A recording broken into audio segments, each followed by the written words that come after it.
जय हिंद दोस्तों, आज जो हम आपके सामने लेके सेशन उपस्थित हैं, इसमें आप अपने स्क्रीन पे देख रहे होंगे कि भारत में मानव अधिकारों का उल्लंघन, ठीक है। और ये रिपोर्ट को पब्लिक किया है अमेरिका ने, ठीक है। ह्यूमन राइट्स के बारे में बताया गया है, ठीक है।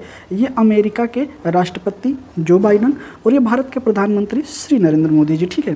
तो इन दोनों के बीच आप देख रहे हैं, और जो कि अमेरिका ने ऐसा कहा है कि भारत में जो कि मानव अधिकारों का उल्लंघन किया जा रहा है, सरकार उस पर ध्यान नहीं दे रही है, ठीक है।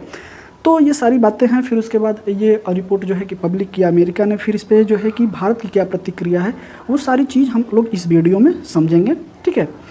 तो वीडियो स्टार्ट करने से पहले आपको एक प्यारा सा कोटेशन, जरूरी नहीं कि सब लोग समझ पाएँ, जरूरी नहीं कि सब लोग समझ पाएँ, तराजू सिर्फ क्वांटिटी बताता है, तराजू सिर्फ क्वांटिटी बताता है, क्वालिटी नहीं। तो इस कोटेशन से हमें ये लगता है कि जीवन में हमारी मुलाकात बहुत लोगों से होती है, लेकिन ज़रूरी नहीं कि जिनसे हम मिलते हैं वो हमें समझ पाएँ, ठीक है। हम ऐसे किताब के पन्ने हैं जिसको जैसे समझ में आए वो हमें ऐसे पढ़ा, ठीक है। तो सारी चीज़ें दुनिया के ऊपर छोड़ के अपना काम करिए, क्योंकि ज़रूरी है कि आप कितने सक्सेस होते हैं। जब तक आप सक्सेस नहीं होंगे, आपके पीछे काफ़िला नहीं चलेगा। अगर आपके पीछे काफ़िला लाना है, अपने पीछे काफ़िला लाना है, तो आपको सबसे पहले सक्सेस होना ही पड़ेगा, ठीक है। तो आइए हम लोग इस वीडियो में आगे देखते हैं कि रिपोर्ट में क्या कहा गया है, फिर भारत की प्रतिक्रिया क्या है और ह्यूमन राइट्स क्या होते हैं। ये सारी चीज़ों को हम लोग इसमें समझेंगे वीडियो को। चलिए, ठीक है। तो चलिए आइए बने रहिएगा इस वीडियो में, आगे चलते हैं, ठीक है। जैसे कि आप यहाँ पे देख रहे होंगे, ये द हिंदू की रिपोर्ट है, ठीक है। यहाँ पे भी आप देखेंगे तो द हिंदू ब्यूरो करके आपको दिखाएगा, ठीक है। तो इसमें क्या छपा था, तो इसमें सब छपा था कि significant human rights abuse in India से यूएस रिपोर्ट, ठीक है। तो अब देख रहे हैं कि रिपोर्ट में ऐसा, यूएसए की रिपोर्ट में ऐसा कहा गया है और बोला क्या गया है। तो आप इसमें छोटे छोटे लेटर में लिखा गया है, थोड़ा सा आप ध्यान दीजिएगा। The USA state department as 2023 human rights report flags extra judicial killing, ठीक है, arbitrary arrest and violence are, ठीक है। आप जैसे कि देख रहे होंगे, regrets of violence against individual in other countries, ठीक है। और अगर हम बात करें तो आप यहाँ पे देख सकते हैं कि अमेरिका की तरफ से 23 अप्रैल, ठीक है, कब, 23 अप्रैल 2024 को 11:08 PM पे रात में ये पब्लिक किया अमेरिका ने न्यूज़, ठीक है, अपनी साइट पे। फिर उसके बाद ये न्यूज़ जो है कि द हिंदू ब्यूरो ने इसको 24 अप्रैल 2024 को 6:46 पे AM सुबह में पब्लिक किया, ठीक है। ऑथेंटिक चीज़ है, आप भी जाके यहाँ पे देख सकते हैं पूरा रिपोर्ट, ठीक है। आइए आगे, इसमें मुद्दा क्या है, तो हम लोग सबसे विशेष जो बात होती है कि मुद्दा क्या है, और दोनों विदेश मंत्रियों में ये भारत के विदेश मंत्री हैं और ये अमेरिका के विदेश मंत्री हैं, ठीक है। और ह्यूमन राइट्स के बारे में क्या मुद्दा रखा गया है, तो अमेरिका विदेश मंत्रालय द्वारा विश्व के विभिन्न देशों के मानव अधिकारों से संबंधित कानून के पालन की स्थिति पर रिपोर्ट जारी की है, ठीक है। तो पूरे विश्व में, ठीक है, जो विभिन्न देश हैं उसमें जो है कि मानव अधिकार की रिपोर्ट जारी किया गया है। तो इस रिपोर्ट में अगर देखा जाए तो ब्राज़ील, चीन, म्यांमार, बेलारूस के साथ भारत में हो रहे मानव अधिकार हनन की चर्चा की गई है, ठीक है। तो इसमें कौन कौन से देश की बात किया गया है, तो ब्राज़ील है, ठीक है, चीन है, म्यांमार है, बेलारूस है, और साथ साथ भारत की भी इसमें चर्चा किया गया है, ठीक है। आइए आगे चलते हैं। आगे है कि इस रिपोर्ट को 7 आधारों पर जारी किया गया है, ठीक है। कितने, तो 7 आधार इसके बेस बनाए गए हैं, जो कि 7 बेस को बना के इसको जारी किया गया है, ठीक है।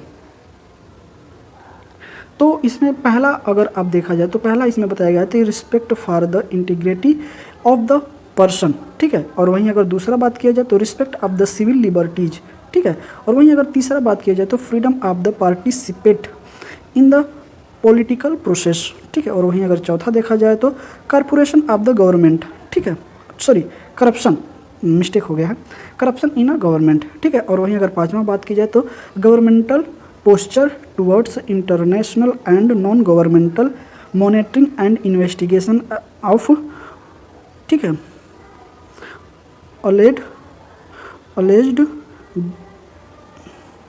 ठीक है, अब्यूज ऑफ ह्यूमन राइट्स, ठीक है। और वहीं अगर 6 पॉइंट की बात की जाए, 6 में बोला गया है कि डिस्क्रिमिनेशन एंड, ठीक है, सोसाइटल अब्यूज, ठीक है, सॉरी माफ़ करिएगा। फिर 7वां है कि वर्कर राइट्स, ठीक है। तो ये 7 चीज़ों को आधार इसमें बनाया गया है, ठीक है।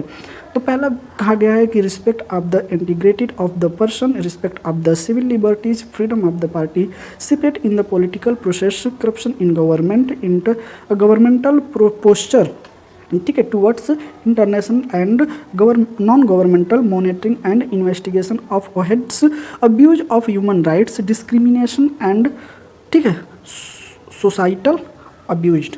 फिर बोला गया है कि वर्कर राइट्स, ठीक है। तो ये 7 चीज़ों को आधार बना के इस रिपोर्ट को जारी किया गया है, ठीक है। तो आइए आगे देखते हैं क्या है। आगे इस रिपोर्ट में बोला गया है कि भारत में भारत की स्थिति को इसमें दिखाया गया है। तो इसमें दिखाया गया है ये कि मणिपुर राज्य में मैतेई कुकी समुदाय के बीच जातीय हिंसा के बाद क्षेत्र में मानव अधिकारों का हनन हुआ, ठीक है। अभी हम लोगों ने ये 2023 की न्यूज़ है जो कि साल भर से ऊपर हो गया इस घटना को। मैतेई और कुकीज 2 समुदाय हैं, ठीक है, और मणिपुर में इन दोनों ने हिंसा को अंजाम दिया। काफ़ी हिंसा हुई, बहुत से लोग इसमें मारे गए, ठीक है। और यहाँ तक कि इस पे हमारे प्रधानमंत्री जी, अच्छा, रिपोर्ट में कुछ सही चीज़ें भी बताई गई हैं, कुछ गलत चीज़ें भी बताई गई हैं। अच्छा, सही ये बताया गया है कि ये जब मैतेई कुकी की जो समुदाय के बीच हिंसा झड़प हो रही थी, उसमें आज तक हमारे प्रधानमंत्री जी जो कि मौन चुप्पी साधे हुए हैं, ठीक है। इस हिंसा में लगभग 175 लोग मारे गए और 60,000 से अधिक लोग विस्थापित हुए हैं। सोचिए, 60,000 से अधिक लोग, जो एक बहुत बड़ी संख्या होती है। अगर इतने लोग अगर एक भारी मात्रा में एक जगह से दूसरी जगह अगर विस्थापित हो जाएं तो उस जगह का कंडीशन क्या होगा आप, ठीक है। फिर रिपोर्ट में भारत की स्थिति को प्रमुख 6 भागों में दिखाया गया है, ठीक है। अब मैं आपको ये 6 भाग रिपोर्ट में क्या क्या बताया गया है वो 6 बिंदु आपको दिखाना चाहता हूँ, ठीक है। तो आगे देखते हैं कि क्या क्या इसमें दिखाया गया है। देखिए, ये पहला हिस्सा है, ठीक है। ऐसे आपको 6 हिस्से दिखाए जाएंगे, ठीक है। पहला हिस्सा है कि नागरिकों के आज़ादी के हनन का जिक्र, ठीक है। इसमें वो मामले शामिल हैं जिसमें गैर कानूनी हत्याएं, टारगेट किलिंग का आरोप लगा है, ठीक है। फिर एक रिपोर्ट में उत्तर प्रदेश में 2017 में 183 गैर न्यायिक हत्याओं और 10,900 गैर न्यायिक हिंसाओं का जिक्र किया गया है। ये कहाँ किया गया? तो उत्तर प्रदेश में।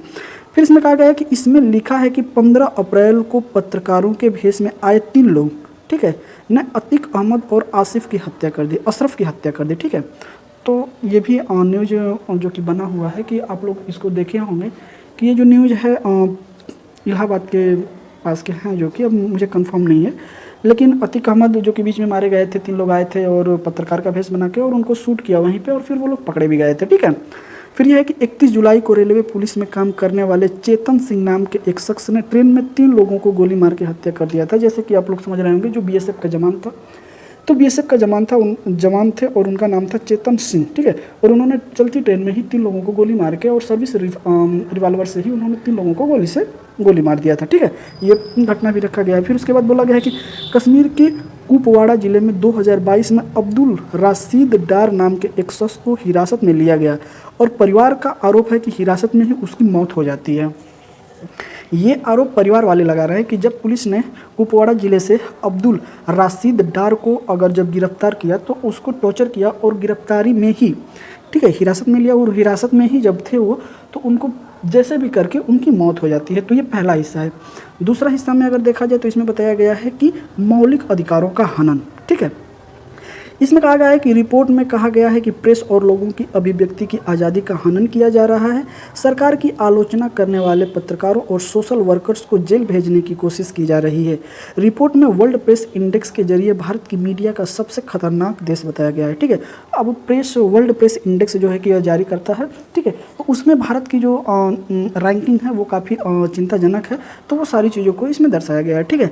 फिर आगे बोला गया है कि रिपोर्ट में कहा गया है कि 20 मार्च को नेशनल इन्वेस्टिगेशन एजेंसी ने 2021 में कश्मीरी पत्रकार, ठीक है, इरफान मेहराज की गिरफ्तारी मानव अधिकार के उल्लंघन का ही हिस्सा है। कश्मीरी लोगों के लिए आवाज़ उठाने वाले मेहराज को उफा के तहत गिरफ्तार किया गया, ठीक है।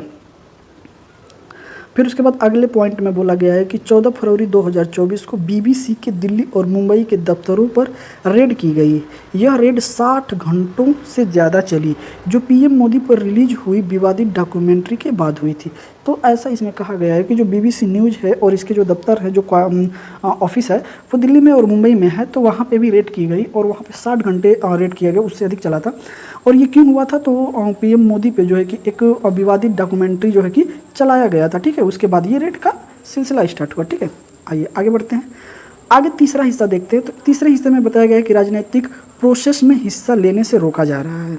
ऐसा तीसरे हिस्से की बात की जाए तो इसमें बोला गया है कि इसमें वो मामले शामिल किए गए हैं जिसमें कथित रूप से विपक्ष पर कार्रवाई की जा रही है, ठीक है। और इसी रिपोर्ट के हिस्से में राहुल गांधी की सांसदी का जिक्र भी किया गया है, जो कि राहुल गांधी की सांसदी जो है कि चली गई थी, ठीक है। तो ये भी इसमें जिक्र किया गया है। अगला पॉइंट कहा गया है कि पश्चिम बंगाल में विधानसभा चुनाव में हिंसा में, ठीक है, 52 लोगों की मौत का भी जिक्र इसमें किया गया है, ठीक है। अब आगे देखते हैं चौथा हिस्सा की अगर बात की जाए तो भ्रष्टाचार, ठीक है। चौथे हिस्से में बोला गया है कि रिपोर्ट में कहा गया है कि देश के एंटी करप्शन ब्यूरो को जून 2021 से अब तक 169 भ्रष्टाचार के मामले सामने आए हैं, ठीक है। आगे है पांचवा हिस्सा में अगर देखा जाए तो मानव अधिकारों के उल्लंघन की रिपोर्ट करने वाली संस्थाओं के खिलाफ सरकारी एक्शन, ठीक है। इसमें क्या कहा गया है, तो इसमें कहा गया है कि इस एक्शन में बताया गया है कि भारत में सरकार ने 1827 NGO का रजिस्ट्रेशन कैंसिल कर दिया, जिसमें से ज़्यादातर मानव अधिकारों के उल्लंघन के मामले पर रिपोर्ट कर रहे थे, ठीक है। पांचवा हिस्सा भी हो गया। छठा हिस्सा में बताया गया है कि भेदभाव और समाज की जातियाँ, ठीक है। अब इसमें कहा गया है कि इस हिस्से में भारत में लगातार, ठीक है, भारत में साल भर हुई घटनाओं का जिक्र है जिसमें लोगों के साथ भेदभाव हुआ, समाज के किसी निर्धारित हिस्से में जाति हुई है, ठीक है। आगे फिर बोला गया कि इसमें विल्किस बानो के साथ दुष्कर्म करने वालों की रिहाई होने, दूसरे रेप और समाज की कई क्रूर प्रथाओं का जिक्र किया गया है। तो ये आपका जो है कि इस रिपोर्ट में भारत के लिए ये 6 मुद्दों पे बात किया गया है और इस 6 मुद्दे के अंतर्गत क्या क्या था वो मैंने आपको दिखाया, ठीक है। आगे क्या इसमें कहा गया है, तो भारत सरकार की इस पे क्या प्रतिक्रिया है, ठीक है, देख लेते हैं। तो भारत कि विदेश मंत्रालय ने इस रिपोर्ट को निराधार बताते हुए खारिज कर दिया, ठीक है। हमारा जो विदेश मंत्रालय है उन्होंने इस रिपोर्ट को खारिज कर दिया। और क्या बताते हैं, तो विदेश मंत्रालय के अनुसार भारत में एक विविधतापूर्ण समाज के तौर पर धार्मिक स्वतंत्रता और मानव अधिकारों का सम्मान करता है, ठीक है।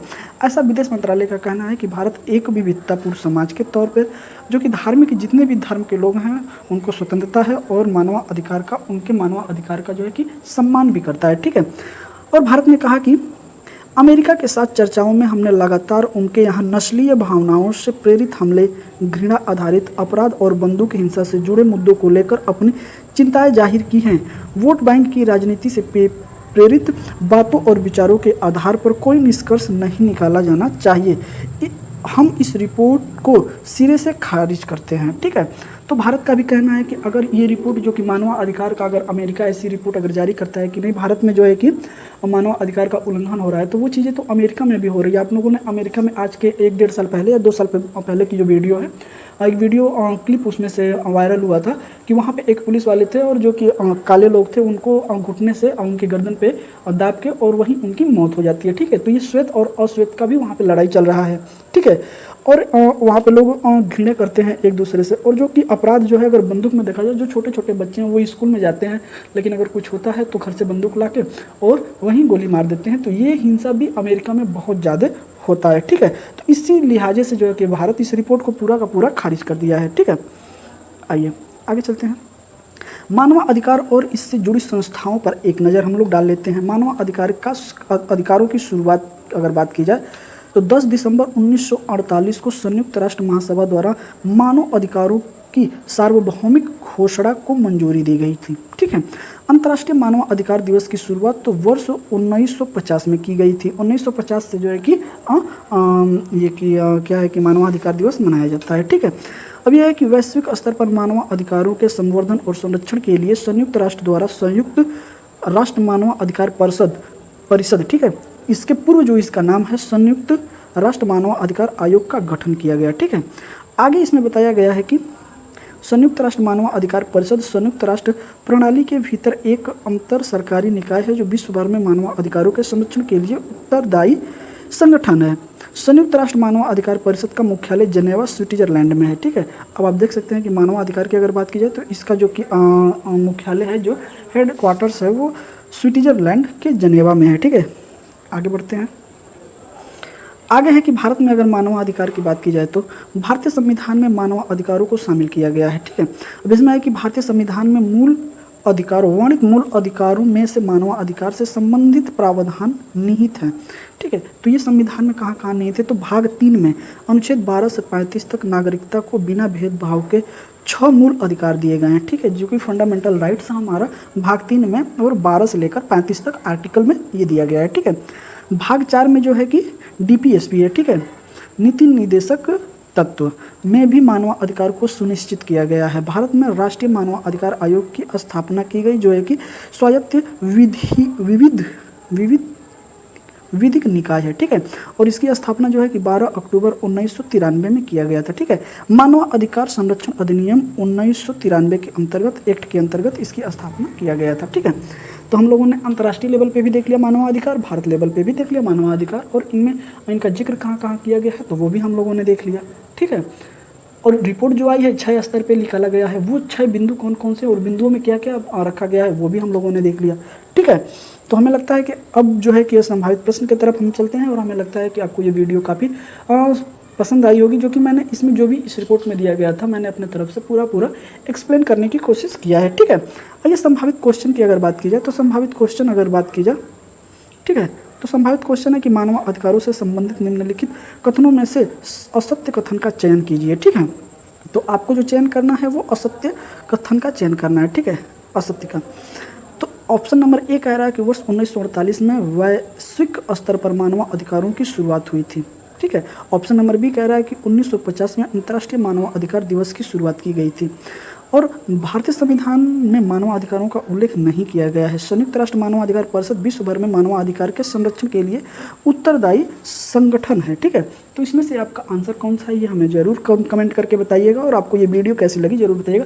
ये रिपोर्ट जो कि अमेरिका जारी किया है इसमें कितनी सत्यता है, और अगर हम ये कहते हैं कि अगर आप भी दोषी हैं, अगर हम भी दोषी हैं, तो एक दूसरे पे उंगली नहीं उठानी चाहिए, ठीक है। अगर भारत में अगर ये देखा जा रहा है कि नहीं मानवाधिकार का उल्लंघन हो रहा है, तो ये चीज़ें अमेरिका में भी देखने को आपको मिलेगा, ठीक है। वहाँ पे भी मानवाधिकार का उल्लंघन होता रहा है और अभी भी हो ही रहा है, ठीक है। उस पर अमेरिका भी नहीं रोक लगा पा रहा है और भारत भी रोक इस पर नहीं लगा पा रहा है। लेकिन अब प्रधानमंत्री की जो कुछ बातें हैं जो कि मणिपुर में जो कि ये कि अहिंसा हुई थी, उस पर इनको जरूर पूरे देश का आप नेतृत्व कर रहे हैं, और एक ही आपके देश में एक छोटा सा जिला है मणिपुर, और वहाँ पे इतना भयानक हिंसा हो रही है और आपने उस पर बिल्कुल चुप्पी साधे हुए हैं, तो ये कहीं ना कहीं चिंताजनक बात है, ठीक है। तो उम्मीद है कि आप लोगों को ये सारी चीज़ें समझ में आया होगा, और इस प्रश्न का जो आंसर है आप हमें कमेंट करके बताइएगा, और मिलते हैं फिर आपसे अगले सेशन में। तब तक के लिए जय हिंद।